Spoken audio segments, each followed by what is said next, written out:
আল্লাহ মরণ তো একদিন হবে, মরণ দিও, তবে তোমার দরবারে আবদার, হাঁটুটা ভেঙ্গে থাকবে, কোমরটা ভেঙ্গে থাকবে, হাতটা মাটিতে লাগিয়ে থাকবে, আমার কপালটা তোমার কদমে ঝুঁকাই থাকবে। আল্লাহ মরণটা সিজদা অবস্থায় দিও। এই দোয়া করে যে এরকম অনেক মানুষ এখানে। বান্দা সুবহানাল্লাহ বলে নিজের অপবিত্র জবান দিয়ে রবের পবিত্রতার ঘোষণা দেয়। বান্দা সুবহানাল্লাহ বলে নিজের অপবিত্র নোংরা চিন্তা মনওয়ালা মানুষটা রবের পবিত্রতার ঘোষণা দেয় বারবার সুবহানাল্লাহ বলে। এই রকম হাজারবার বলা রবের পবিত্রতার প্রশংসার সুবহানাল্লাহর বাণী যদি কোন বান্দার একটা সুবহানাল্লাহ কোন রকম ভাই রবের দরবারে পছন্দ হয়ে যায়, রব খুশি হয়ে ওই বান্দার জবানটাও পবিত্র করাই দিবে, চোখটাও পবিত্র বানাই দিবে, নিয়ত পবিত্র বানাই দিবে, মনও পবিত্র বানাই দিবে, চাহে তো দুনিয়া পবিত্র বানাই, আখিরাতও সাজাই দিবে। সেজন্য নিয়ত এবং মন রাখতে হয় বড়। একটু জোরে বলেন, নিয়ত এবং মন রাখতে হয়। এক আল্লাহর ওলিকে জিজ্ঞেস করা হয়েছিল, আল্লাহ কেমন? তোর নিয়ত যেমন। এক কথায় কিন্তু পুরা দুনিয়া চলে আসছে। আল্লাহ কেমন? তোর নিয়ত যেমন। তোর নিয়ত যদি হয় কাহারের, আল্লাহ কাহার। তুই যদি জব্বার মানুষ, আল্লাহ জব্বার। সেজন্য আল্লাহ ওয়ালারা বলে, রহমান নিয়ে আছি, রহিম নিয়ে আছি, যে গুনাহ করছি বাঁচার উপায় নাই, ও রব তোমার দয়ার ভিক্ষুক হয়ে বসে আছি। এখানে যারা আছেন পারলে নোট করেন, না পারলে মনের অন্তর দিয়ে সেভ করে রাখেন। ঘরে যাইয়া ভাববেন, মিললে নিবেন, না মিললে নেওয়ার দরকার। আমরা নিজের লাভের স্বার্থে আমরা সুবহানাল্লাহ বলবো। যে কোনো মাহফিলে হুজুরদেরকে আর বলা লাগবে ইনশাআল্লাহ। আমি অপবিত্র, হতে চাই পবিত্র, বানাবে কে? আল্লাহ। তাই রবের পবিত্রতার প্রশংসা করে আরেকবার বলেন তো দেখি সুবহান। যারা দাঁড়িয়ে আছেন তারাও ফুল ভলিউম একবার বলেন তো সুবহানাল্লাহ। এবার বলেন পুরা কোরআন কোথায় আছে?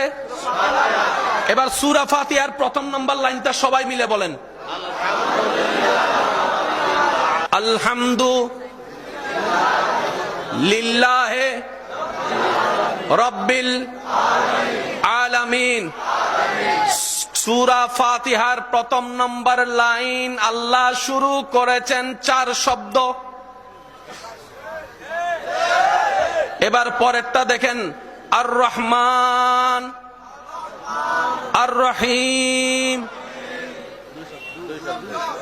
জোরে জোরে জোরে। আর রহমান কার নাম? মাশাআল্লাহ। আর রহিম কার নাম? এই আর রহমান আর রহিম আছে সূরা ফাতিহার কয় নম্বর লাইনে? মাশাআল্লাহ বলেন, কয় নম্বর লাইনে? এবার এই দুইটা নাম কার? গাফফার কার নাম?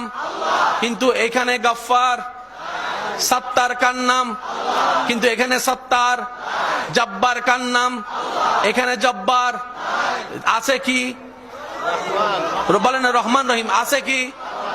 বড় চমৎকার বিষয়, এই ফাতিহা সহ বিভিন্ন সূরা শুরু করার আগে, বিভিন্ন ভালো কাজ শুরু করার আগে যেটা না পড়লে বরকত হয় না, সেটা হচ্ছে বিসমিল্লাহির রহমানির রহিম।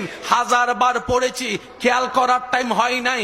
এই বিসমিল্লাহর মধ্যে খেয়াল করেন, সেখানেও সেই দুইটা নাম দেখা যায় যেটা সূরা ফাতিহার দ্বিতীয় নম্বর লাইনে দেখা যাচ্ছে। বিসমিল্লাহির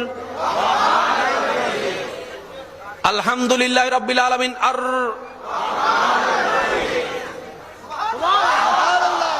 আল্লাহ তোমার এতগুলা নাম থাকতে দুইটা নাম আল্লাহ কেন? আপনার আমার প্রত্যেকটা কাজে আদেশ নিষেধে কারণ থাকতে পারে, আল্লাহর কাজে কারণ নাই মনে হয়। এমনে এমনে এমনে এমনে বলেন, আপনার নাক কয়টা? যারা নাক কাটা তারা চুপ করে থাকেন, যারা নাক আছে তারা কোন। আমাদের নাক কয়টা? কয়টা? নাক দুইটা। আমাদের নাক কয়টা? ছিদ্র কয়টা? ছিদ্র কয়টা? 2 ছিদ্রের রাস্তা কয়টা? নাক, ছিদ্র, রাস্তা। আল্লাহ নাকও দিলা একটা, রাস্তাও দিলা একটা, ছিদ্র কেন দুইটা দিলা? রব বলে যে আমি যা দিই বুঝে শুনে দিই। আল্লাহ কারণটা কি? কয় শীতকাল আসলে বুঝবি। সুবহানাল্লাহ কয় না? এবার বলেন শীতকালে নাক জাম হয় কি হয় না? তো নিঃশ্বাস নেয় মানুষ কি দিয়ে? তো নাক যদি জাম হয় নিঃশ্বাস নিলেন কেমনে? নিঃশ্বাস না নিলে তো মইরা যাইতেন। তখন কয় ও একটা বন্ধ হইছে আর একটা চলে। সুবহানাল্লাহ, আর একটু জোরে বলেন না। মনে রাখবেন ভাইয়েরা, আল্লাহ যখন যা করে বান্দার ভালোর জন্য করে। আল্লাহ যেভাবে সাজিয়েছেন সেটাই কল্যাণ, সেটাই নিয়ামত। কথা বলেন ঠিক কিনা? এবার আসেন সূরা ফাতিহার ২য় নম্বর লাইনে আর রহমান, আর রহমান। এবার আসেন, যদি কষ্ট না হয় একটু মনোযোগ দিবেন। আলহামদু বলেন। সমস্ত প্রশংসা, আমি যতটুকু বলি অতটুকু থাকেন। সমস্ত প্রশংসা, সমস্ত প্রশংসা কার জন্য? প্রশ্ন তো একটা থেকে যায়। আল্লাহ নিজেই উত্তর দিচ্ছেন লিল্লাহে, আল্লাহর জন্য। কোরআনের ম্যাচিংটা দেখেন কত চমৎকার। আলহামদু, সমস্ত প্রশংসা কার জন্য? আল্লাহ বলছে লিল্লাহে, আল্লাহর জন্য। এবার প্রশ্নকারী প্রশ্ন করে আল্লাহটা আবার কে? আল্লাহটা কে? আল্লাহ নিজেই বলছেন রব্বিল আলামিন। তিনি আল্লাহ যিনি আলামিনের লালন কর্তা, পালন কর্তা। বাস, এবার পুরোটা এক জায়গায় বলেন সমস্ত প্রশংসা কার জন্য? আল্লাহকে, যিনি আলামিনের লালন কর্তা, পালন কর্তা। আল্লাহকে জোরে বলেন, যিনি আলামিনের লালন কর্তা। কিসের ভাই? একটু জোরে বলেন, কিসের? আলামিন কাকে বলে?